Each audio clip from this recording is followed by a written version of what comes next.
안녕하세요. 부에 관한 모든 지식 위즈벅스의 파로스입니다. 요즘 한국 경제 이대로 가다간 큰일 난다라는 걱정을 하시는 분들이 많으신데요. 앞으로 한국 경제 어떻게 될지 한번 살펴보도록 하겠습니다. 자, 오늘 OECD 보고서가 발표됐는데요. 원래 한국 성장률 전망을 2.1%에서 1.5% 대폭 하향 조정했습니다. G20 중 멕시코, 캐나다 이어서 하락률이 3위입니다. 이 발표가 나면서 충격을 받으신 분들도 계실 텐데요. 조금 더 자세히 살펴보도록 하겠습니다. OECD는 17일 중간 경제 전망을 발표를 했는데요. OECD는 매년 2해, 즉 5월에서 6월 그리고 11월에서 12월 사이에 세계 경제와 회원국 주요 20개국을 대상으로 경제 전망을 합니다. 3월과 9월에는 중간 경제 전망을 통해서 전망치를 수정하는데요. 3월 17일 날 중간 경제 전망이 발표된 것입니다. OECD는요, 한국의 성장세는 유지될 것으로 보이나 기존 예상치보다는 낮게 경제 성장 전망을 했습니다. 기존 예상보다는 성장세가 완만해질 전망이라고 했고요. 원래 한국 경제가 1.5% 성장할 것으로 내다봤습니다. 이는 한국은행이 지난달 발표한 전망치와 같습니다. 우리나라에서는 이미 한국 경제 성장률이 2%대가 아닌 1%대로 내려갈 것이라고 미리 전망을 했다고 합니다. 국제통화기금 IMF에서는 2.0%, 우리 정부는 1.8%, 한국개발연구원에서는 1.6% 등으로 전망을 했는데요. 이 중간 경제 전망에서는 그거보다 낮은 수준으로 전망이 되었습니다. 한국 성장률 전망치는 지난해 12월 발표 때 2.1%보다 0.6%포인트 하향 조정됐는데요. 이는 미국발 강세 전쟁의 타격을 직접적으로 받는 멕시코, 캐나다를 제외하면 주요국 중 가장 하락폭이 큽니다. 한국이. 정부는 최근 무역 장벽 확대와 지정학 정책적 불확실성 증가 등으로 주요국의 올해 성장률 전망치가 하락하면서 한국 성장률도 큰 폭으로 하향 조정된 것으로 분석했다고 합니다. 실제로 세계 경제 성장률 전망도 원래는 3.3%였지만 3.1%로 하향 조정되었고요. 미국은 2.4%에서 2.2%, 일본은 1.5%에서 1.1%로, 유로존은 1.3%에서 1.0% 등으로 성장률 전망이 다 내려갔습니다. 그만큼 세계 경제가 좋지 않다라는 거고요. 하향 조정된 거는 또 우리나라가 캐나다와 멕시코 이외의 국가에서 가장 낮다고 하네요. 이것 때문에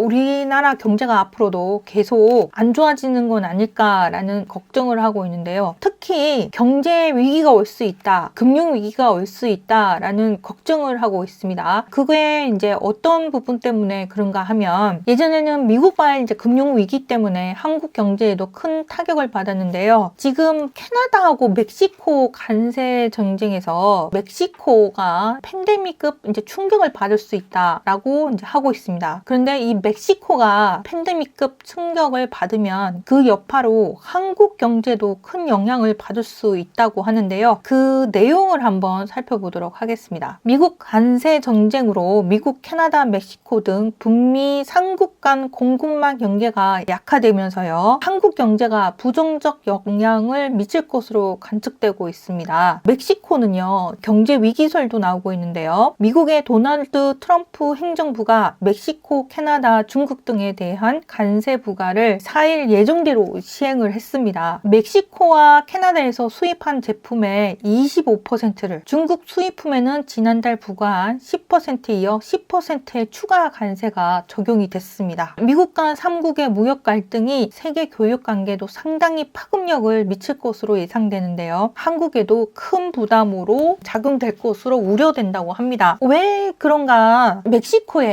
멕시코예요. 중국에 대한 제재가 많아지면서 이제 한국 기업들이 멕시코로 많이 진출을 했었나 봅니다. 멕시코에 400여 개 한국 업체가 지금 진출해 있다고 하는데요. 멕시코에 관세를 매기면서 한국 기업들도 큰 타격을 볼 것이라고 예상한다고 합니다. 도널드 트럼프 대통령은 지난 3일 백악관에서 대만 TSMC의 대미 반도체 투자 계획을 발표하는 자리에서 캐나다와 멕시코에 대한 25% 관세가 4일부터 시행된다고 했고요. 멕시코와 캐나다는 미국의 오랜 우방국인데도 불구하고 미국, 멕시코, 캐나다 무역 협정을 체결해서 관세를 적용하지 않기로 했는데 트럼프 대통령이 기존 관계와 협정을 무시하고 관세를 강행을 했습니다. 그래서 이로 인해서 충격이 매우 큰 상태인데요. 왜 이렇게 관세를 매기느냐라고 하는 거에서 그 표면적인 이유는 트럼프 대통령이 멕시코의 불법 이민자와 마약 유입을 이유로 들었습니다. 지난달 4일부터 멕시코, 캐나다에 25% 관세를 부과하면서 이민자 때문에 그렇다. 그리고 마약 유입 부분에 대해서 이거 너네 제대로 하지 않으면 우리가 관세를 매기겠다라고 했고요. 그래서 이후 멕시코와 캐나다가 불법 이민과 마약 단속 등을 위한 국경 안보 강화에 협력하기로 해서 두 나라에 대한 관세를 1개월 유예를 했던 상황입니다. 그리고 중국에 대해서만 지난달 4일 추가 관세 부과를 발효를 했는데요. 그런데 지난달 27일 트럼프 대통령이 캐나다와 멕시코의 대미 마약 유입 단속이 미진하다면서 미국으로의 마약 유입이 중단되거나 크게 제한되지 않는 한 멕시코와 캐나다에 대한 관세를 유예 기간이 끝나는 3월 4일 예정대로 부과할 것이라고 밝힌 바 있습니다. 표면적으로는 불법 이민과 마약 단속이라고 하지만 왜 저렇게 할까? 멕시코에서 제조되는 많은 부분이 미국으로 곧장 수출되고 있습니다. 그러면은 미국에서도 자신의 물품 가격이나 이런 거가 올라갈 텐데, 즉 물가가 올라갈 텐데 왜 이렇게 멕시코나 또 캐나다에 관세를 매기느냐라는 거에서 많은 의견이 분분하지만 속사정은 팬데믹 때 같은 이제 국경에 이렇게 맞닿아서 있긴 하지만 서로 이제 원활하게 주거니 받거니 하던 관계에서 막상 팬데믹이 벌어지니까 미국의 자체에서 필요한 마스크부터 시작을 해서 많은 부분 자국에서 조달하는 게 어려운 그런 상황을 보고 나서 자체적으로 제조를 하지 않으면 큰일 날 수 있겠다라는 경험을 했기 때문에 앞으로는 멕시코와 캐나다에 의존만 해서는 또 안 되겠다라는 생각을 한 것 같습니다. 물론 표면적으로는 불법 이민이라든가 마약 부분 가지고 또 얘기가 많았지만 그래도 많은 부분 수입해서 미국 국민이 살고 있었는데 문제가 생긴 거죠. 중국을 제재하면서 중국의 값싼 인력을 사용하지 못하는 그런 많은 국가들이 멕시코로 많이 진출을 했습니다. 멕시코에서 많은 상품이 제조되었고요. 한 80% 가까이 미국으로 수출을 하던 그런 상황이었습니다. 그런데 미국이 멕시코에 관세를 매기게 됐는데 멕시코에 400여 개의 한국 업체가 지금 진출하고 있다고 하는데요. 멕시코 마칼라도라라 불리는 북부 공단지대에 그 중심으로 미국 기업 등의 저임금 노동력을 제공함으로써 중국 못지않은 공산품 수출국으로 발돋움을 하고 있었습니다. 마칼라도라에 한국의 삼성전자, LG전자, 기아자동차 등에서 TV, 냉장고, 그다음에 자동차 이런 부분을 제조해서 미국으로 수출하는 그런 이제 곳이었는데요. 자동차, 맥주, 평면 TV, 의료 장비 등 분야에서 멕시코는 세계 최대 수출국 중 하나로 꼽힌다고 합니다. 그런데 이런 멕시코에 관세가 이제 엄청나게 부과되면서 지금 경제적으로 멕시코가 큰 위기가 오지 않겠는가? 멕시코발 위기로 세계 경제 위기가 올 수도 있다. 그리고 한국에 그만큼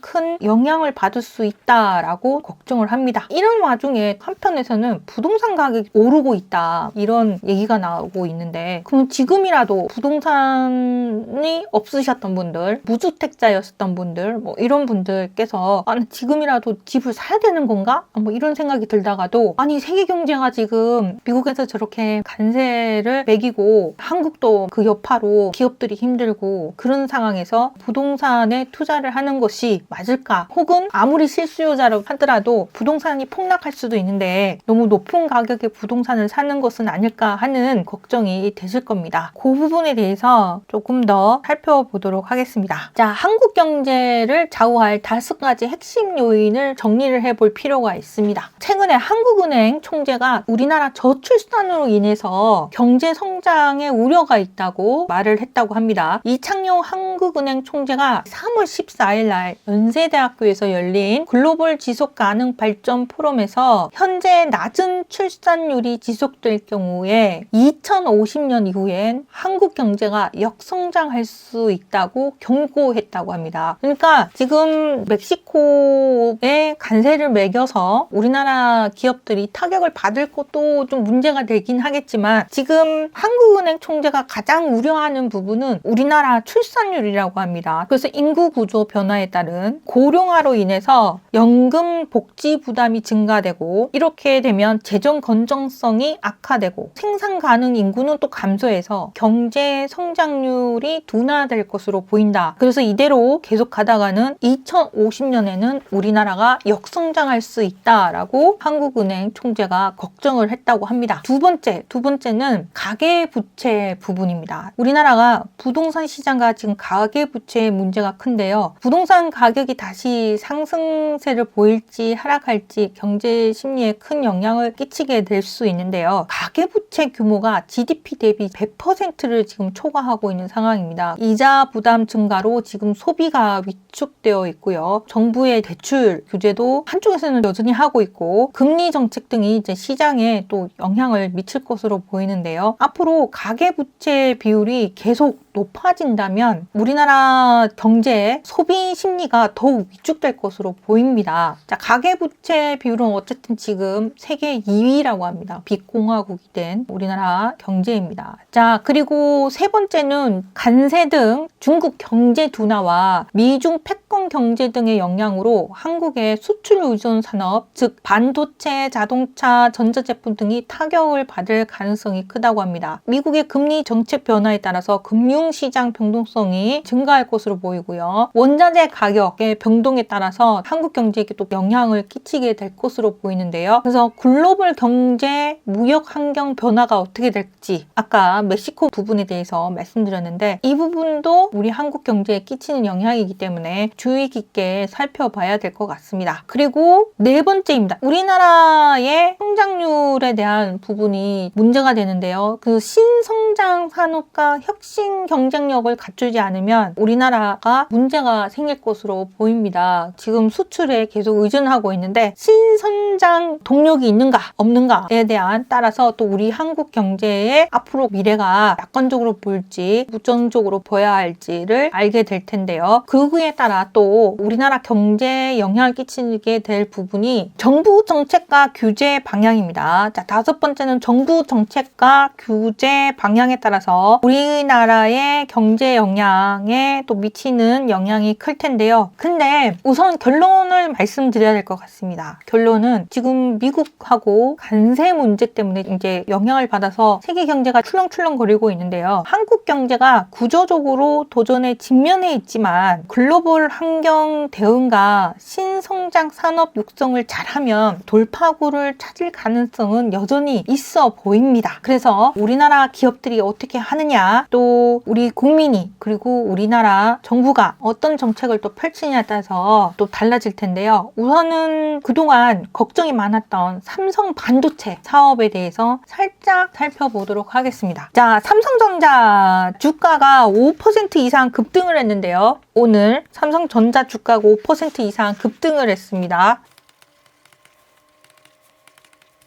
자, 삼성전자 주식이요. 많이 이게 떨어졌다가 출렁출렁 그러면서 바닥을 다져가면서 오늘 5% 이상 반등을 했다라는 얘기를 하고 있습니다. 삼성전자 이대로 가다가 큰일 나는 거 아니냐라고 했는데 그래도 전날 대비 5.3% 오른 57,600원에 마감을 했다고 합니다. 그래서 우리나라는 삼성전자의 수출에 따라서 우리나라 경제에 큰 영향이 있기 때문에 삼성전자가 어떻게 잘 하느냐 안 하느냐 그것도 잘 살펴봐야 되겠습니다. 그래서 꼭 굳이 주식 투자 그쪽으로만 살펴보는 게 아니라 삼성전자가 어떻게 할 것인가에 따라서 우리나라의 구군이 좀 달려있기 때문에 잘 봐야 될 것 같습니다. 외국에서 삼성전자 계속 팔았었는데요. 외국인과 기관이 각각 4,951억 원, 그 다음에 2,288억 원씩 동반 순매수하면서 주가 상승을 이끌었다고 합니다. 근데 이거가 삼성에서 이재용 회장이 임원들에게 삼성다운 저력을 잃었다라고 질책하면서 사직생의 각오로 위기에 대처해야 한다고 강조한 것으로 알려지면서 이 말 때문에 굳은 결의로 지금 다시 이제 일어서려고 한다라는 것 때문에 주가에 바로 반응했다라는 의견도 있지만 점차 이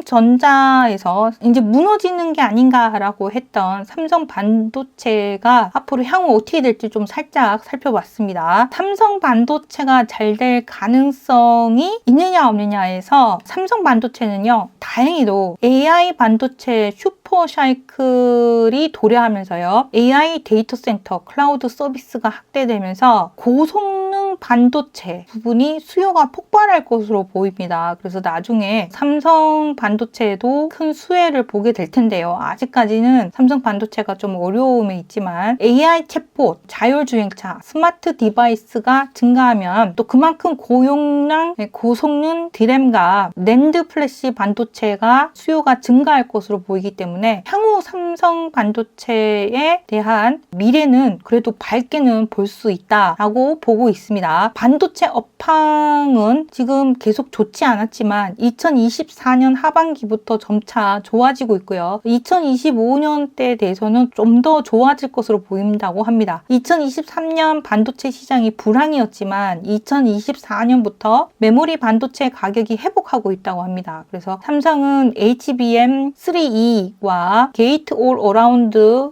GAA라고 하는 등의 차세대 반도체 기술 개발에 집중하고 있고요. 주요 고객사도 엔비디아, AMD, 테슬라, 애플에 주문을 받을 것으로 보인다고 합니다. 그래서 주문을 많이 받을 것으로 예상되면서 삼성 반도체의 미래는 그래도 밝은 것으로 보입니다. 또한 TSMC와의 파운드리 경쟁도 이제 하고 있는데요. 삼성은 3나노 GAA 공정률 적용해서 GAA 공정을 적용해서 파운드리에서 경쟁력을 확보하고 있는 중인데요. TSMC에 뒤처져 있지만 삼성전자가 자체 설계한 AI 반도체 개발과 파운드리 확장으로 격차를 좁힐 것으로 보인다고 합니다. 하지만 삼성이 여전히 극복해야 할 도전 과제는 있어요. 여전히 TSMC와의 기술 격차가 있고요. 파운드리 시장에서 TSMC 점유율이 60%고요. 삼성이 12에서 15% 수준으로 낮게 점유하고 있습니다. 기술력 신뢰도에서 삼성은 아직 밀리고 있는 상황이고요. 그리고 고객사인 애플, 엔비디아, 퀄컴 등도 삼성 대신 TSMC를 선호하는 경향이 강한 것도 문제가 될 수가 있고, 또한 이제 중국 변수가 있습니다. 그래서 미국의 반도체 수출 규제가 강화되면서 중국과의 관계가 중요하게 되었는데요. 중국은 삼성의 메모리 반도체의 주요 소비처였는데 미중 갈등으로 인해서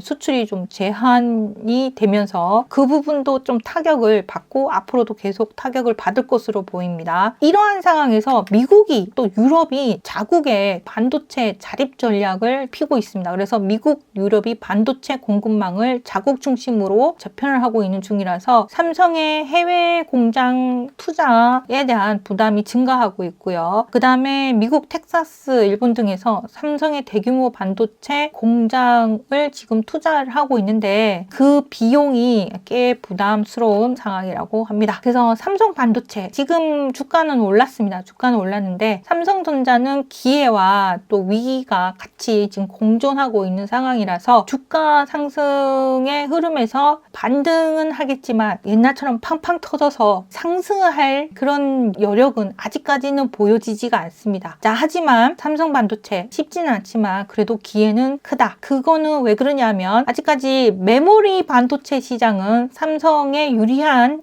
상황입니다. 그런데 이제 관건은 TSMC와 격차를 얼마나 좁히느냐가 최대 관건이에요. 그래서 우리나라가 TSMC와의 격차를 좁히냐 안 좁히냐 잘 주의 깊게 살펴봐야 될 것 같고, 같고요. 자, 하지만 AI 반도체 3나노 GAA 기술 개발 성공 시 우리나라 삼성도 경쟁력이 갖추게 될 것 같습니다. 그래서 삼성이 TSMC를 따라잡을 만큼 파운드리 기술을 빠르게 발전시키고 AI 반도체에서 승부수를 띄운다면 반도체 시장에서도 크게 다시 도약할 가능성은 높아 보인다고 합니다. 하지만 넘어가야 할 산이 크네요. 우리 한국 경제에 크게 영향을 끼치는 삼성전자에 대해서 살펴봤는데요. 근데 문제는 지금 수출에 대해서도 걱정스럽잖아요. 자, 한국 무역 전망에 대해서 한번 살펴봤습니다. 한국이 수출이 좋아질 것인가 어려워질 것인가에 대해서 이제 좀 살펴봤는데요. 자, 한국은 무역 의존도가 꽤 높은 나라입니다. 그 무역으로 수출을 먹고 사는 나라다라고 하는데요. 그래서 글로벌 경제 흐름과 긴밀하게 연결되어 있습니다. 그래서 아까 멕시코 이야기를 했잖아요. 그 멕시코에 우리나라 기업들이 많이 진출해 있는데 멕시코가 지금 흔들흔들거리면 우리나라 크게 영향을 받는다라고 했습니다. 그만큼 이제 우리나라는 글로벌 경제에 아주 긴밀하게 연결되어 있기 때문에 많은 나라에 대해서 지금은 공부를 해둘 필요가 있어요. 자, 앞으로 한국 무역이 어떻게 될지 긍정적인 요인과 부정적인 요인으로 한번 정리를 해보았습니다. 한국 무역이 회복될 가능성이 높은 이유는 지금 AI 시대가 도래를 한 거예요. 만약에 AI 시대가 도래하지 않았다면 우리나라는 진즉이 좀 좋지 않지 않았나 싶습니다. 세계 경제가 다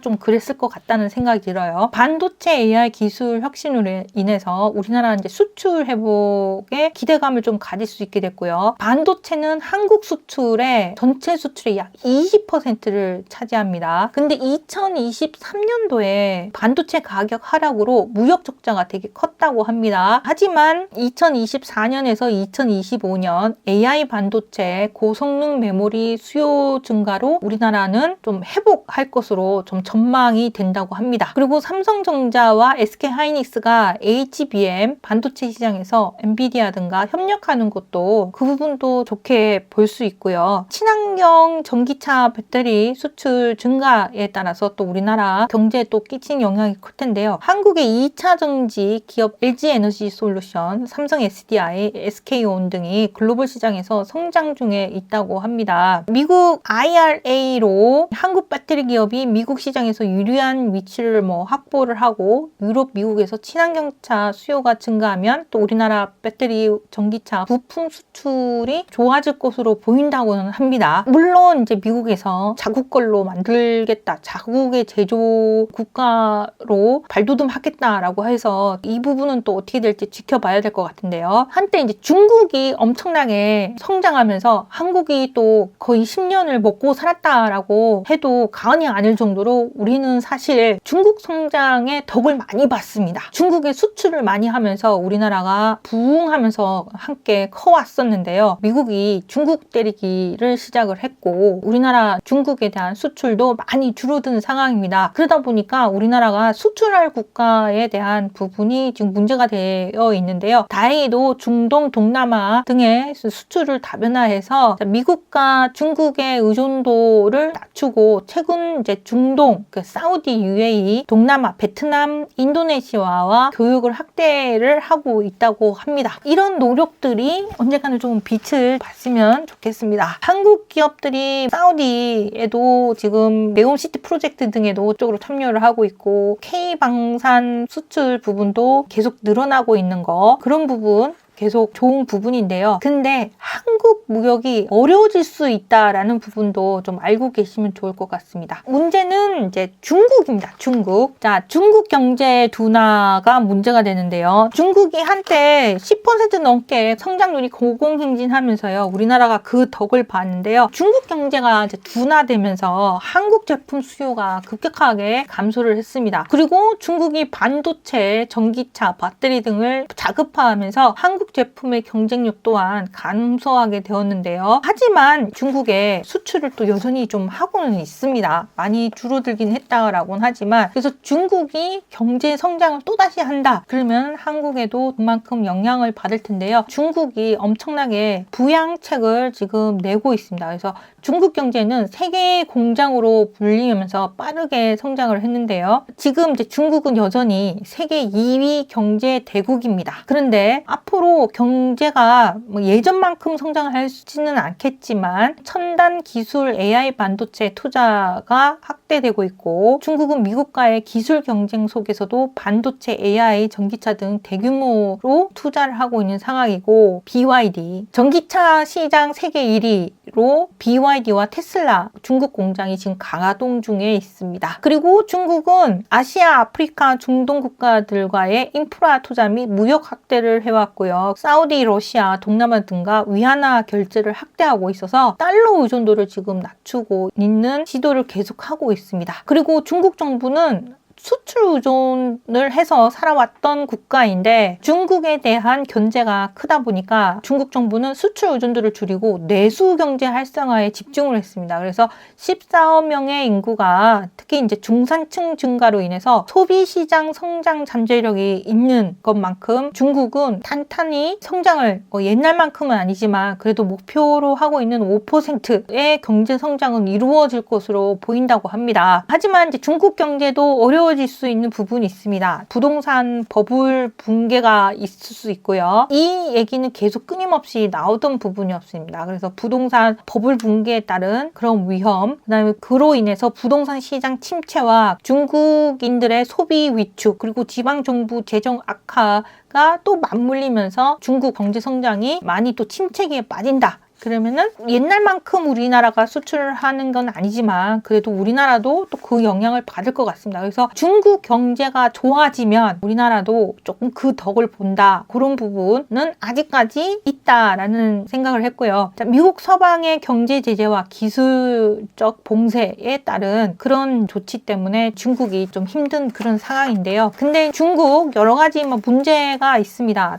중국은 지금 청년 실업률이 엄청나게 크고요. 그래서 소비가 둔화되어 있는 상황인 것도 있고, 인구가 옛날만치 증가하지 않고 인구가 감소하고 있다는 거. 그래서 장기적으로는 성장이 둔화될 것으로 보이는 점도 있습니다. 결론적으로 중국 경제는 과거처럼 고속 성장하기는 어려울 것으로 보입니다. 하지만 중국이 그동안 첨단 산업 중심으로 재편을 해서 좀 잘 해왔고요. 그리고 여러 가지 문제들을 갖고는 있지만 자국 중심으로 경제를 돌리려고 노력을 한 덕분에 중국 경제는 5에서 6% 정도의 성장률을 유지할 것으로 보인다고 합니다. 우리나라는 중국 경제 성장의 최대 수혜국 중에 하나였는데요. 앞으로 이제 중국의 성장덕을 계속 볼 수 있을지는 불확실한 그런 상황입니다. 과거와 지금의 상황은 다르지만 한국이 다시 중국의 덕을 볼 가능성이 있는 이유가 있습니다. 그건 뭐냐면 중국의 이제 내수 시장이 성장하면서 우리나라 소비재와 K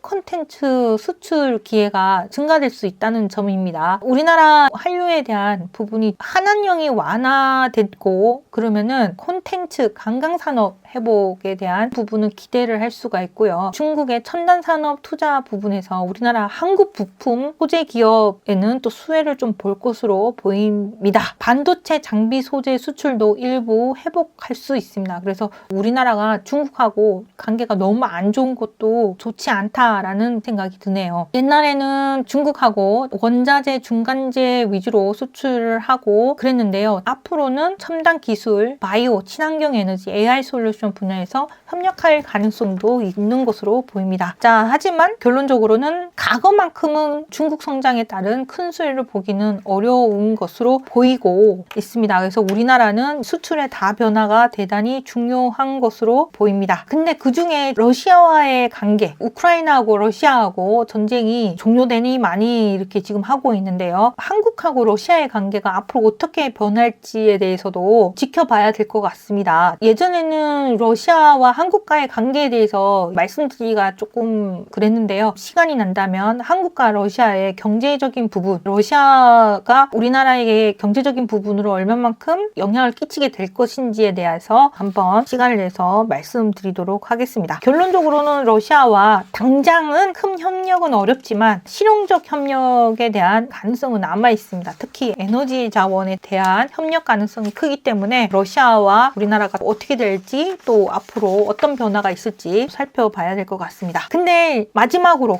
아까 이제 시작이 OECD 경제 전망 보고서가 발표되면서 멕시코도 안 좋고 캐나다도 안 좋고 근데 우리나라도 안 좋다. 경제 성장률이 최대치 하락폭이다 라고는 했지만 경제 성장률을 보면 OECD 경제 전망치를 보면요. 경제 성장률에 대해서 2024년, 2025년 세계 경제 성장률이 3.2%에서 2025년 3.2%지만 요거보다 낮게 한국 같은 경우에는 2.5%에서 2.2%로 경제 성장이 될 것이다 라고 했지만 1.5%로 낮춰서 하향 조정했다는 거예요. 그러니까는 충격이 큰 겁니다, 지금. 중국은 4.9%에서 4.5%로 전망하고 있다고 하는데 중국은 오히려 5%대까지 경제 성장할 수도 있는 것으로 보입니다. 일본을 보면 경제 성장률은 마이너스에서 2025년에는 1.4%대로 경제 성장을 할 것이다 라고 보고 있고 인도가 경제 성장률이 꽤 큽니다. 5% 이상입니다. 그래서 인도가 중국을 추월하네 마네 이런 얘기가 나오는 이유가 그렇습니다. 그래서 인도가 가파르게 쫓아오고 있다 그러고 있는 상황인데 미국의 경제 성장률이 2024년과 2025년을 봤을 때 우리나라만큼이나 경제 성장률이 둔화되어 가는 모습이 보입니다. 미국이 지금 꺾이고 있다. 미국이 위험하다. 그래서 돈을 다 빼서 주식도 빼고 부동산에서도 돈을 빼야 된다. 미국 금융위기가 다시 올 가능성이 있다. 그런 위기론이 한쪽에서는 또 대두되고 있는데요. 이 부분에 대해서 다음 시간에 한번 얘기를 해보도록 하겠습니다. 또 시작이 OECD 경제 전망 보고서에 우리나라에서 경제 성장률이 떨어진 것에 대해서 걱정을 하는 보고서가 발표가 됐고 멕시코에 관세를 많이 매기는 것 때문에 우리나라 기업들이 타격을 볼 수 있다. 그래서 멕시코발 금융위기가 올 수 있다라는 그런 걱정을 하고 있는 와중에 한국은행 총재께서는 2050년에 이대로 가다가 우리나라는 역성장할 수 있다. 그래서 뭘로? 저출산으로. 저출산에 대한 문제를 고심하고 있고 걱정하고 있다고 합니다. 출생아 수 학계 출산율 추이가 이렇게 쭉 떨어지고 있다가요. 최근에 조금씩 출산율이 반등하고 있다라고 제가 말씀을 드렸어요. 그러니까 출산율이 계속 떨어졌지만 아주 미미하긴 하지만 출산율이 0.72에서 0.75명으로 늘어났고요. 또 한 가지 출산율에 대해서 걱정하는 부분에서 혼인 건수가 갑자기 2023년에 올라서더니 2024년에 14.9%로 혼인 건수가 증가하고 있다는 거 이것도 이제 좋은 것으로 보입니다. 물론 이제 요즘은 결혼을 한다고 해서 아이를 낳거나 그런 부분은 아니지만 혼인 건수 증감률이 갑자기 이렇게 크게 늘었다. 옛날에는 이렇게 혼인을 많이 안 했지만 혼인 건수가 이렇게 늘었다는 거 출산율에 영향을 끼칠 것으로 보입니다. 자, 한편으로는 노동력 감소 부분에 대해서 걱정을 하고 있는데요. 다행히 2023년 3월 17일 기사에 노동력 감소 시기가 2년은 늦춰졌대요. 하지만 경제 성장을 위해서 82만 명이 추가로 필요하다고 합니다. 경제 성장을 위해서 82만 명이 추가로 필요하고 취업자가 82만 명 더 유입이 돼야 2033년까지 연평균 1.9% 성장을 할 수 있다고 하는데요. 저희는 노동력 감소 부분이 다른 방식으로 대체되지 않을까 이런 생각이 들거든요. 방법이 또 나오지 않을까 이런 생각이 듭니다. 아무튼 출산율은 미미하지만 조금 올라가고 있는 상황이고 그 다음에 혼인 건수는 크게 증가했다. 그런 부분이 있다. 그리고 노동력 감소 시기도 2년이